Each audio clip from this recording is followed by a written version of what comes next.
In this episode, I'm going to discuss the purpose for the new rebranding of empowering women in conversations. But first, I want to give you what additionally I am going to be working on. I'm going to discuss the characteristics of a manipulator. It's going to be interesting, everyone. The concepts on how to manage and protect yourself from manipulators. I will also give you some quick tips. The goal here is to figure out why it is so important for people pleasers to know these characteristics of manipulators and the importance to use these concepts of behavior management against them. What are the benefits? I want to help you answer the most frequent question asked to me is, do these manipulators have the ability to change their behavior? You will also learn tips, techniques on how to protect yourself from these manipulators, the common self-defeating behaviors that women who lack empowering attributes have, and what is blocking you from building healthy relationships. And I will give you, in the beginning of the episode, a quick tip on the real causes for these manipulative behaviors. So stick around because this episode is for you. Welcome to Empowering Women in Conversations, podcast to empower and uplift women by providing a safe space for them to share their stories and experiences and encourage the strength, resilience, and power of women. If you are tired of putting others' needs before your own, leading to burnout and resentment, and you are ready to transform and create relationships that are supportive rather than draining, join us on this journey of women overcoming adversities and achieving their true empowerment. Here's your host, a licensed professional counselor, Anita Sandoval. Let's begin with a quick tip.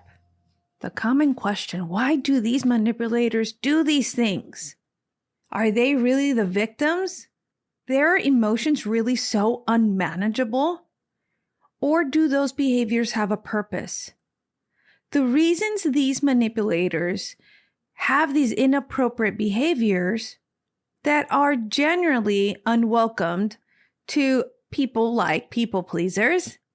These manipulative behaviors can be best understood as actions triggered by the need to compensate for an endless variety of mindset, the way they see things, their own narrative, their thoughts, their own wounded trauma from the past, their feelings, and they are unable to resolve them.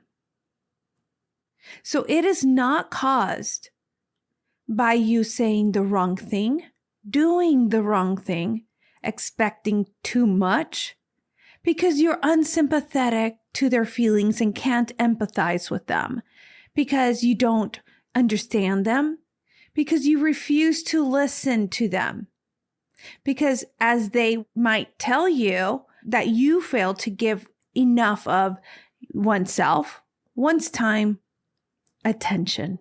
It has nothing to do. It is not caused by you doing any of that, but it is a compensation. It does compensate for their own irrational beliefs, their illogical and faulty reasoning, their lack of problem-solving skills, their perception, their narrative that they have no control, are helpless and powerless. In a sense, it's a self-defeating belief of self-helplessness. So therefore, they have this need, not a want, a need to control. And they do have a low tolerance for frustration, which is why they get highly triggered. And intellectually and functionally are lazy. They rather go around and figure out another way somebody else can do it than they themselves can. They lack self-discipline and the patience for time and effort, the commitment and consistency to do one thing. And wait for it, this is the big one. They have increased fears and insecurities. It is not a symptom of mental illness. And it is not caused by low self-esteem, but it is enabled and generated by extreme self-centeredness. It's always about them. They are the ones who are unable to empathize. And it is reinforced and enabled within their own mindset. And normally, their close loved ones or the ones around them are the most frequent targets. And last but not least, it is a learned and rewarded behavior. Which one of these was the most eye-opening for you? This is the quick tip.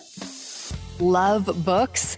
Join a women-empowered book club on AnitaSandoval.com. Okay, guys. So, story time. The reason why I decided to rebrand this podcast is because I've noticed along the episodes that people-pleasing in women has been an increase, not only here in South Texas, but also globally. And I just wanted to spread awareness, which is the reason why I decided to rebrand the podcast to Empowering Women in Conversations. The purpose of having this podcast show is to help empower and uplift women by providing a platform for them to share their stories, their experiences, and expertise. Now, this is not only for women per se, but this is to help educate for women who feel that they are alone and don't have a voice. This is also for men to understand those women that want to be able to become empowered and how you can help support, uplift your partner, your daughter, your niece, or a friend. This serves as a source of inspiration and information for women who aspire to make a positive impact in your lives and communities. I decided to open this podcast to help raise awareness about the issues and challenges that women face in their personal and professional lives and provide solutions and strategies to overcome them. I myself struggle with society's programming on people-pleasing and appeasing. And as you all who have known me before, I grew up in a third generation of abuse and neglect where women were not heard but seen. And if I dare speak out or speak up on a controversy that was not fair or unjust, I was seen as just a female that the opinion of such was not validated, was not valued. And inside of me, I always knew there was something wrong. It was just not fair, or it was something that I know I needed to do, not only for me, but also for my daughters. Some of the common self-defeating behaviors that women who lack empowering attributes have is perfectionism, constantly seeking perfection, and harshly criticizing oneself for every mistake. It took me years to figure out that it's okay to make a mistake. It's okay to not be perfect, because in society's programming ways, I will never be perfect for society, but I can be perfect for myself. Negative self-talk. This is where the limiting beliefs about oneself, it hinders your full potential. Comparison. Oh my goodness. Even in social media, comparing oneself to others, feeling inferior or inadequate because of it. How can we compare to others when we have led different lives? Avoidance. Some people like to call this procrastination and then therefore label it as laziness, but it isn't. Avoidance is a way of showing symptoms of anxiety, fear. And this inhibits challenges and opportunities for growth due to that fear of failure or rejection. People pleasing and appeasing. This is where we prioritize the needs and desires of others over one's own. On the short term, it may be great, but in the long term, it will destroy your soul. And last but not least, lack of boundaries. Failing to assert your boundaries in relationships and allowing others to walk all over you opens the door to these manipulators because they know they can take advantage. This podcast is intended for all women who want to learn, grow, and empower themselves. I will try to cover various topics that can help women in their personal and professional lives, such as self-care, personal development. Overall, the lack of empowering attributes can lead to various fears and anxieties for women, which will affect your personal and professional life. Some of the top self-defeating thoughts for these type of women who lack empowering attributes are, I'm not good enough. I'll never be able to do that. I'm not confident enough. I'm not attractive enough. Some women like to view their physical appearance as a barrier to their success. They may feel like they're not attractive or thin enough to succeed in certain industries or attract the attention of others. These do not define you. This is just a narrative and story that you have been told throughout your life, through other people, through society, and it is not real. In a perfect world, life would be a Disney dream come true. You would say and do the right thing. Other people would be accepting, understanding, and compassionate and nice. Life would be fair and just. Then there's the reality. Individuals within their own narrative, perspective on how life should be. In Spanish, we call it cada mente es un mundo. Every mind is its own world, which is way different than the Disney dream. So they see other people as flawed individuals, fighting each other, surrounded by their own flawed, irrational thought system, narratives, claiming it is true and valid, and imposing such stories over to others. That is what I call programming and conditioning. You are born and already identified as a female, beginning as a girl, transforming into a lady, becoming a woman. Simply put, in society's norms and ways. But then again, life is not that simple. We are conditioned with thoughts such as, I will be perfect. I have to be perfect. I have to be a nice girl. I have to be a good girl. I have to be pleasing. I have to be appeasing. I have to be attractive enough, smart enough, talented enough, good enough. And other people have to identify with me as being pretty enough. And soon the conflict then begins to form. Which conflict? The authentic self versus the self society wants you to be. Then it manifests into your life in ways such as anxiety, depression, no sense of directions.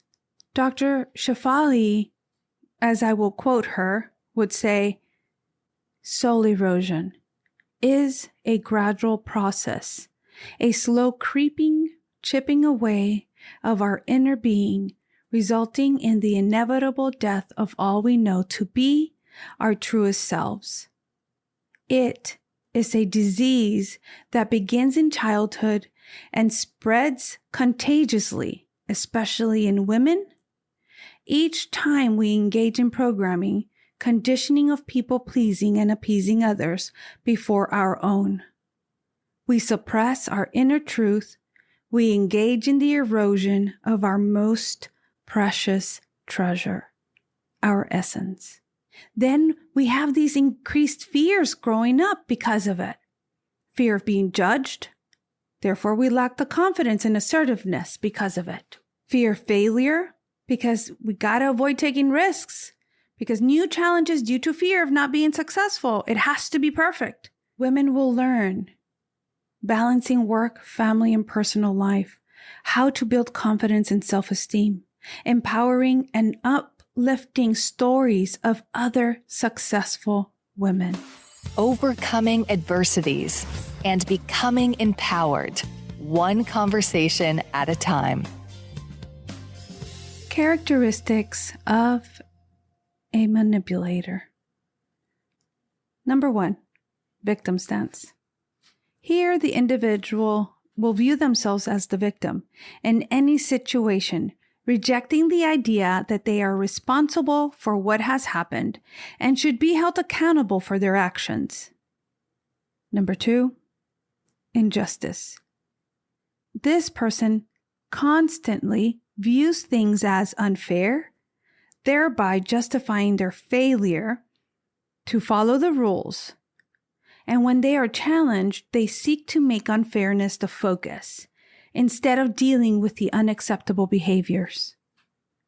Number 3, narcissism.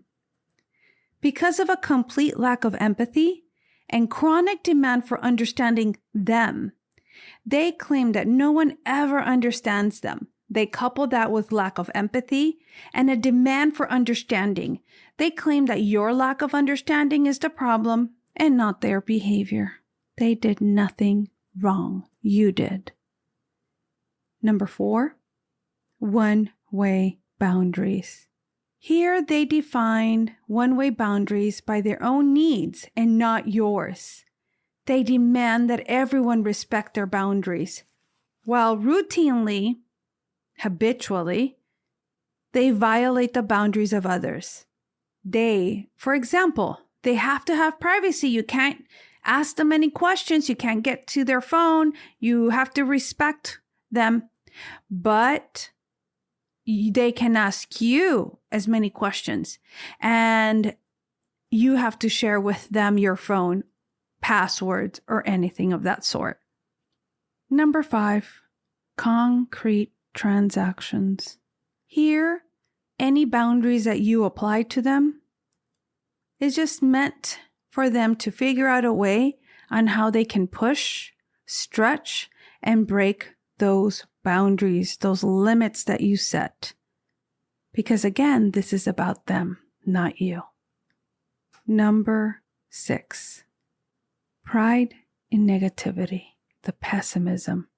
This individual takes great pride and knowledge of negativity and negative behaviors. They use this knowledge to enable them to gain power. They use things against you. Number 7, anger with an angle. This individual will appear, quote unquote, to lose control, or they claim to have lost control after an aggressive, destructive, or abusive incident. This loss of control inevitably leads to them having more control of power over those around themselves. Others are afraid to trigger them into another out-of-control episode. This is defensiveness personified. All of this serves to support the individual's defensiveness around taking responsibility for their actions. Number 8, one-way learning. They will use a variety of inappropriate behaviors to train adults about what to expect if they are opposed, resisted, or otherwise do not get what they want. They will resist all efforts to learn to use appropriate methods to get what they want. let's talk about the importance of protecting yourself from manipulators. When you are able to protect yourself from these manipulators, several things can happen. There is reduced control from them. They thrive on controlling and influencing others. So when you diminish their control over you, they will realize their tactics are ineffective and they will move on. Remember, protecting yourself from manipulators may require ongoing effort. They will try any and all tactics to regain control at all times. So you have to stay vigilant and continue to prioritize your well-being at all times. There will be less manipulative attempts, but that doesn't mean they're going to stop all around. You have to establish strong boundaries at all times and become aware of their own manipulative tactics. I just mentioned a few. There are more. Since I can't discuss all of them in this episode, I can provide you with a cheat sheet with all of them that I have for you. And what other benefits will you have? Your relationship will increase and become more healthy and have a more meaningful connection. You will have personal growth. Dealing with these manipulators and learning to protect yourself can be a valuable learning experience. And know that just because you set boundaries doesn't mean that the manipulators are going to be okay with it. They will be upset. They will have, as I call it, tantrums. But they have two choices. Either they change or they leave. Those are the only options.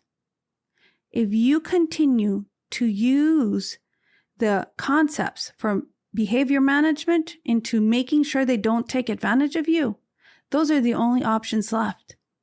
But you cannot assume that you're going to change and they're going to stay, because they also have a choice.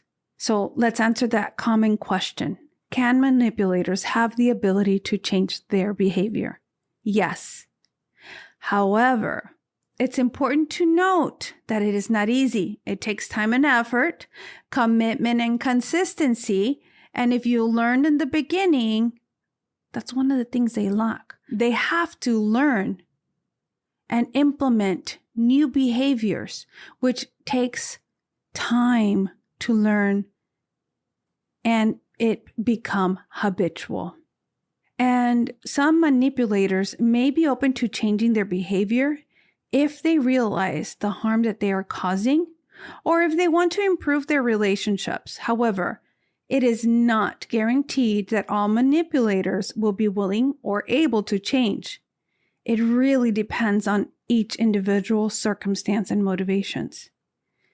But overall, both people in a relationship are ultimately responsible for any changes that may occur, including the behaviors of manipulators.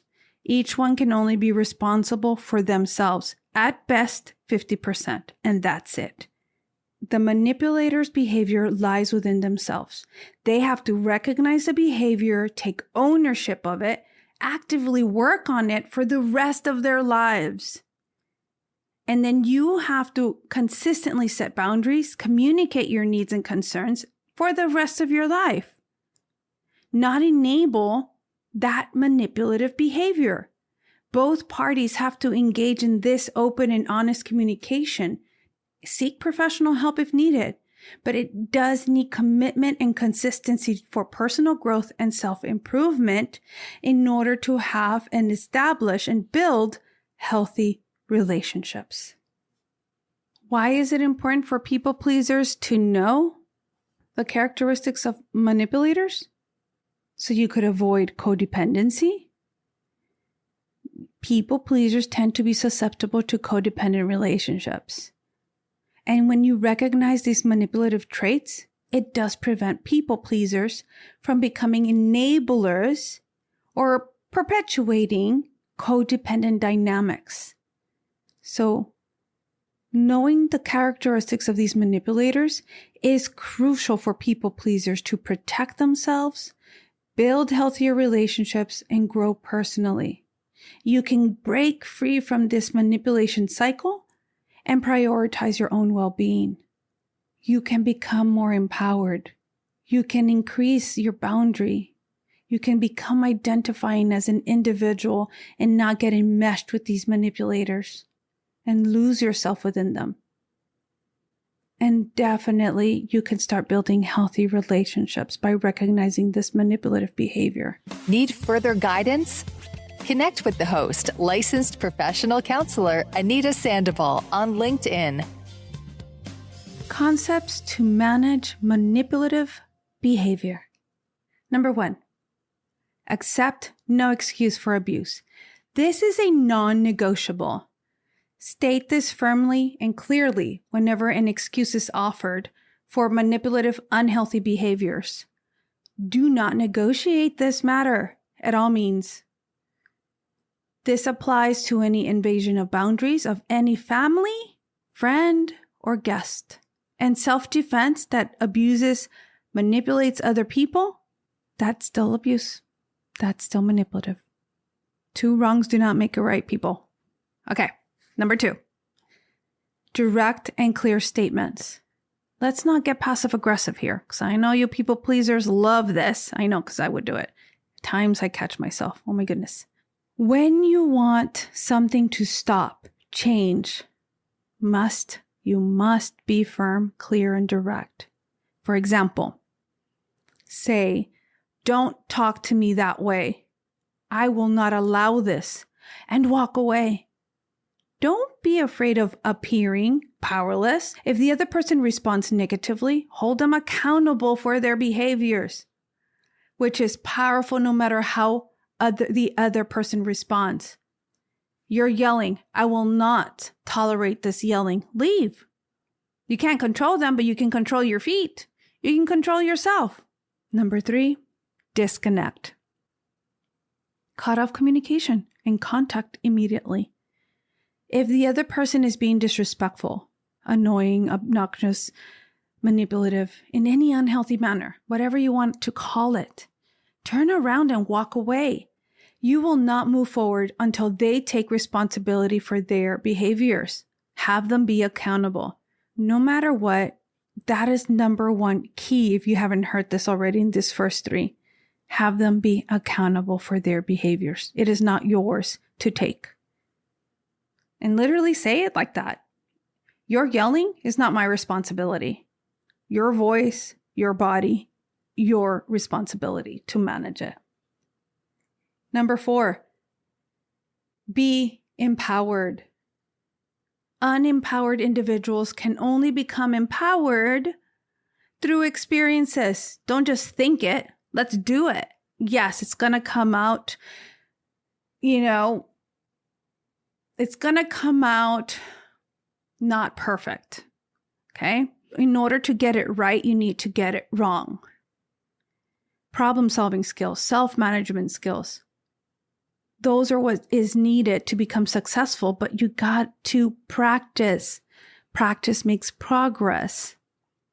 Utilize all social, environmental, and legal options at your disposal. No one should be allowed to blackmail, emotionally manipulate you into doing something that you are not comfortable with, no matter what. Take advantage of every means possible and have a support system in mind. People who are unhealthy and toxic, that commit unhealthy behaviors, do not simply outgrow the tendency to resolve their issues by manipulative tactics. This is a habit. There's no way you can break a habit. Contrary to popular belief, you can only replace it. Think of it like riding a bike. Number 5, honesty. It is difficult to determine what is honest when dealing with manipulative people, especially when those perceptions and narratives, it's affected by their irrational beliefs. So only focus on the behaviors at hand and useful to separate the excuse and sad or noble story from the behavioral incident or abusive behavior. Number 6, values. Be consistent. Be clear regarding what you value in life, spiritually, mentally, physically, socially, ethically. And talk about these values with people you know or yourself at all times. Connect each behavior you do with your value. Number 7. It's business, nothing personal. Issues such as manipulative behaviors, failing to keep commitments, dishonest, invading boundaries should be dealt with in a semi-formal manner. It is the behavior you will not tolerate, not the person. Separate the two. They will want to enmesh you with the behavior, with them as a person. And make sure you tell them it is not you, it is the behavior. The more you keep your emotions out of it and stay true to your values, making value-based decisions, this will help you maintain control of your situation. Number 8, identify. If the other person is using irrational thoughts, irrational narratives to justify their behaviors or explain away a problem, calmly identify the unproductiveness of this. Do not defend yourself. Just simply state the behavior. For example, blaming me will not help you solve your problem that you decided to call me names. Call them out on their behavior. Why is it important to use these concepts against manipulators? Well, number 1, protecting yourself. There's only one of you. And waiting for this Disney dream that someone's going to protect you, it's like that movie, Shrek, where Fiona was waiting for her knight in shining armor. She was like, oh, let me just do it. You do have the capability of protecting yourself. You have it in you. And manipulators have a tendency to exploit and harm others for their personal gain. So when you use these behavior management techniques, you can protect yourself from being taken advantage of. You're able to maintain healthy relationships. You're able to promote fairness and justice within your relationships. And you're able to increase your resiliency and self-confidence by knowing and dealing with these manipulators. Because yes, it can be emotionally draining and you can feel vulnerable and powerless in such situations.